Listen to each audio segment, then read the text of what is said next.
तर लहानपणी थंडीच्या दिवसामध्ये 1-2 दिवस शाळेची ट्रिप असायची।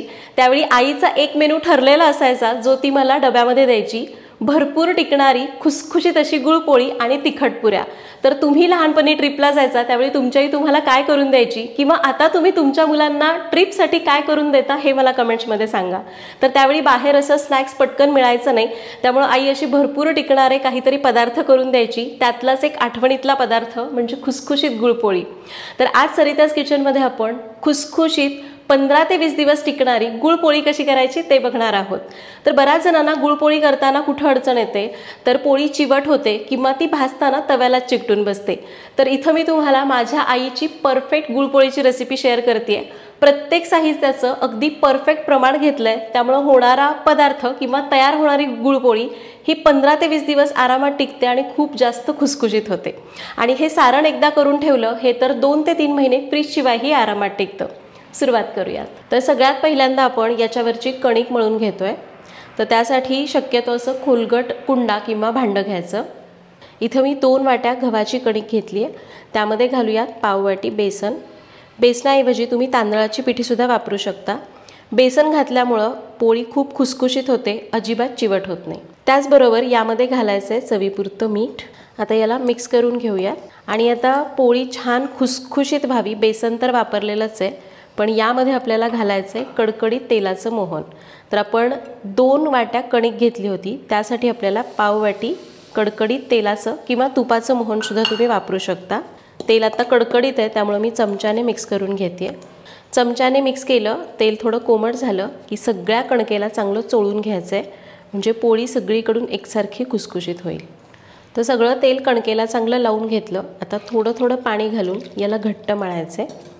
तिळपोळी किंवा गुळपोळीसाठीची कणिक खूप सैल ठेवायची नाही, कारण आपलं सारण सैल नसतं, थोडंसं घट्टच राहतं। तर आपलं सारण इथं जे गुळाचं सारण आहे ते खूप जास्त घट्ट असतं। तर कुठलाही भरून करण्याचा पदार्थ असो, मग ती पुरणपोळी असो किंवा पराठा, दोन्हीची कन्सिस्टन्सी एकसारखी असायला पाहिजे। म्हणजे जर तुम्ही पुरणपोळी करताय तर पुरण आणि कणिक तितकंच सॉफ्ट असायला पाहिजे। इथं जर तुम्ही गुळपोळीच्या बाबतीत म्हणाल तर सारण खूप घट्ट असतं, त्यासाठी जर तुम्ही पातळ कणिक घेतली तर ती लाटताना लगेच फुटते, त्यामुळे आपल्याला ही कणिक घट्टच मळून घ्यायची आहे। तर याला मी हे बघा असं घट्ट भिजवून घेतलं आहे। आता याला थोडंसं तेल लावून घ्यायचं। तर याला तेल लावून घेतलं, आता याच्यावर झाकून याला एक 15 ते 20 मिनिटं भिजत ठेवू। तर गुळपोळीची कणिक भिजवून झाली, आता आपण सारण करून घेतोय। त्यासाठी एक जाड तळाची कढई गरम करायला ठेवली आहे। आता कढईमध्ये पहिल्यांदा 1 वाटी शेंगदाणे भाजून घेऊ। वजनी प्रमाणात म्हणाल तर हे बरोबर 100 ग्रॅम शेंगदाणे।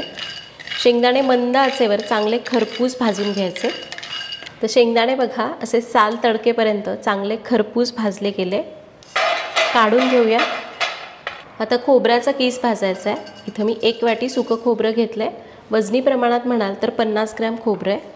खोबरं एकदम मंद आचेवर सतत ढवळत हलक्या तांबूस रंगावर भाजायचं आहे। तर खोबरं बघा हलक्या तांबूस रंगावर भाजलं गेलेलं आहे, काढून घेऊया।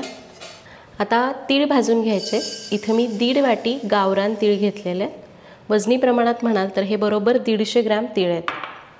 आता तीळसुद्धा चांगले चटकेपर्यंत मंद आचेवर भाजून, हे तीळ बघा आता चांगले चटकू लागले आणि छान फुललेले आहेत, काढून घेऊया। तर भाजलेल्या खोबऱ्यासोबतच तीळ काढून घ्यायचे। आता कढई एकदम कमी गॅसवर ठेवली, यामध्ये आपल्याला भाजायचे पाव वाटी बेसन। बेसनसुद्धा मंद आचेवर एक 2 ते 3 मिनिटं कच्चेपणा जाईपर्यंत भाजून घ्यायचं आहे। तर इथं मी बेसन वापरलं आहे, तुम्ही याऐवजी एवढ्याच प्रमाणात तांदळाचं पीठ वापरू शकता। तर या सारणामध्ये बेसन घातल्यामुळं चव तर छान येणारच आहे, शिवाय आपलं सारण आहे ते बांधून येतं आणि छान पोळी खुटखुटीत पण होते। तर बेसन पण हलक्या तांबूस रंगावर भाजून घेतलं आहे। गॅस मी बंद केला आहे, याला पण काढून। तर बेसनसुद्धा मी तीळ आणि खोबऱ्यासोबत काढलं। तर भाजून घेतलेले शेंगदाणे संपूर्ण थंड झालेत, याला मी मिक्सरमधून फिरवून घेणार आहे। तर इथं मी शेंगदाणे आधी बारीक करून घेते, कारण बाकीचं साहित्य बारीक लगेच होतं पण शेंगदाण्याला वेळ लागतो, त्यामुळे थोडेसे शेंगदाणे आधी बारीक करून घ्यायचे। आणि दुसरं म्हणजे इथं मी शेंगदाणे सालासहित वापरलेत, तुम्हाला साल काढून वापरायचे असतील तरी पण चालेल। शेंगदाणे भाजून बारीक करून एका भांड्यात काढले। आता भाजून घेतलेले तीळ, खोबरं आणि बेसन हे सुद्धा मिक्सरमधून बारीक करून घेऊ। आता वाटलेले तीळ, खोबरं आणि बेसन शेंगदाण्यातच काढून घ्यायचे। तर सगळं साहित्य बारीक करून मिसळून घेतलं. आता यामध्ये घालू अर्धा टीस्पून वेलची पावडर, 3 वाट्या बारीक चिरलेला गूळ. वजनी प्रमाणात म्हणाल तर हा 300 ग्रॅम गूळ आहे. गूळ घालायचा आणि याला हलक्या हाताने थोडंसं मिक्स करून घ्यायचं आहे. आता हे सगळं साहित्य चांगलं एकजीव होण्यासाठी आपल्याला गूळ मिसळलं की पुन्हा याला थोडं थोडं करून मिक्सरमध्ये फक्त मिसळलं जाईल एवढं फिरवून घ्यायचं. खूप नाही, अगदी 2 ते 3 सेकंदासाठी एक बॅच फिरवून घ्यायची आहे. तर याला मी मिक्सरमधून फिरवून घेतलं आहे. हे बघा सगळं साहित्य चांगलं एकजीव झालं आहे आणि याला बाइंडिंग पण छान आलेलं आहे. तर उरलेलं मिश्रण आपण असंच थोडं थोडं करून मिक्सरमधून फिरवून घ्यायचं जेणेकरून ते चांगलं एकजीव होईल. तर इथं मी गुळपोळी करते आहे. तुम्ही याचे छोटे छोटे लाडूसुद्धा वळू शकता जर तुम्हाला पोळी करायची नाही आहे. हे लाडूसुद्धा तुम्ही एकदा करून ठेवले तर 1-2 महिने आरामात टिकतील. तर आपलं सारण तयार झालं आहे. दुसरीकडे कणिकसुद्धा चांगली भिजली गेली आहे. तर मी मगाशी म्हटले होते की कणिक आणि सारणाची कन्सिस्टन्सी एकसारखी असायला पाहिजे. तर हे बघा कणिक पण खूप घट्ट नाही आहे आणि आपलं सारणसुद्धा अगदी तशाच कन्सिस्टन्सीचा आहे. आता लगेच आपण पोळ्या करायला घेऊ. तर तयार कणकेतून मी लिंबा एवढा गोळा घेतला आहे. आज मी खूप मोठ्या पोळ्या करत नाही किंवा खूप छोट्या नाही, मध्यम साईजच्या पोळ्या करायच्या. गव्हाच्या पिठामध्ये घोळवून घ्यायचं. आपण पुरणपोळीला कशी छोटी पारी करतो तशी पारी लाटून घ्यायची. आता यामध्ये हे सारण भरायचं आहे. तर सारण आपल्याला भरपूर भरायचं आहे, म्हणजे आपण जेवढा उंडा घेतला त्यापेक्षा थोडं जास्त सारण असावं, म्हणजे पोळी चवीला छान लागते आणि सारण सगळीकडे कडेपर्यंत पसरतं. आता याला बंद करून घेऊ. बंद करताना जास्तीची कणिक काढून टाकायची आणि अगदी व्यवस्थित सगळीकडून बंद करायचं आहे.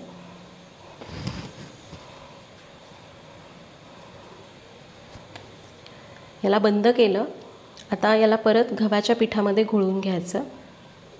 लगेच लाटायला सुरुवात करायची नाही. तर सुरुवातीला हे सारण असं बोटांनीच दाबून कडेपर्यंत पसरवून घ्यायचं.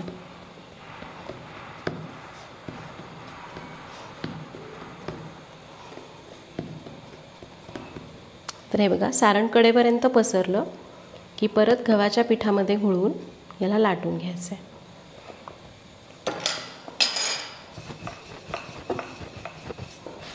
तर ही गुळ पोळी किंवा तिळाची पोळी आपण जितकी पातळ लाटू तितकी ती चवीला छान लागते. तर तुम्हाला जेवढं शक्य होईल तेवढं पातळ लाटून घ्या. तर आपली पोळी लाटून झाली आहे आणि हे बघा अगदी कडेपर्यंत सारण पसरलेलं आहे. लाटताना जर ही टिप तुम्ही फॉलो केली तर सारण अगदी कडेपर्यंत पसरेल आणि पोळी कुठेच पिठूळ लागणार नाही. पोळी लाटून झाली आहे, भाजून घ्यायची. पोळी भाजण्यासाठी तवा गरम करायला ठेवला आहे.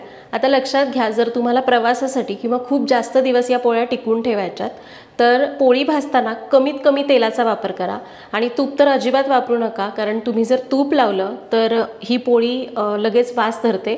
त्यामुळं शक्यतो तेल लावा, ते पण अगदी कमी. तर तवा मध्यम गरम झाला आहे, पोळी भाजून घेऊ. तर पोळीला इकडे सारणाची बाजू आहे आणि इकडे कणकेची बाजू.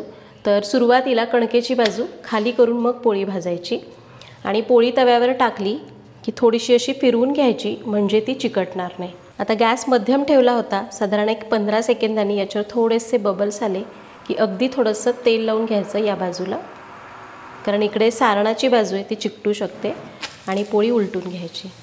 तर तुम्ही अगदी लगेच खाण्यासाठी बनवताय तर तुम्ही लगेच याला तूप लावून गरमागरम खाऊ शकता, पण साठवण्यासाठी बनवताय तर तूप लावू नका.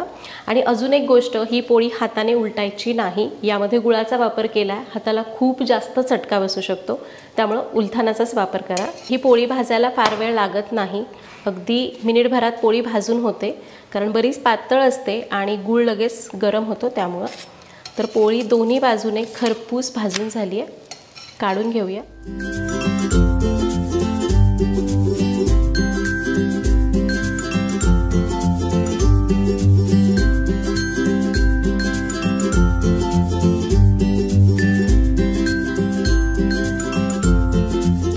तयार झाली अगदी खुसखुशीत अशी गुळपोळी.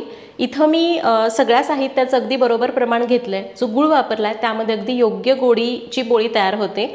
आणि यामध्ये जर तुम्हाला खोबरं वापरायचं नसेल, नाही वापरलं तरी पण चालणार आहे. तर ही पोळी करत असताना जितकं जास्त होईल तेवढं जास्त सारण भरा, जेवढी शक्य होईल तेवढी पातळ पोळी लाटा, म्हणजे ती जास्त खुसखुशीत होते आणि जास्त दिवस टिकते. तर तुम्ही पण ही गुळपोळीची रेसिपी नक्की करून बघा. आणि हो, मला कमेंट्समध्ये सांगा की तुम्ही ट्रिपला जाताना कुठला पदार्थ घेऊन जायचा. आणि अजून एक गोष्ट, माझ्याकडून तुम्हाला अजून कुठल्या रेसिपीज बघायला आवडतील हे सुद्धा मला कमेंट्समध्ये सांगा. व्हिडिओ आवडला असेल तर व्हिडिओला लाईक करा, शेअर करा. परत भेटूयात अशाच एका नवीन व्हिडिओमध्ये. तोपर्यंत धन्यवाद.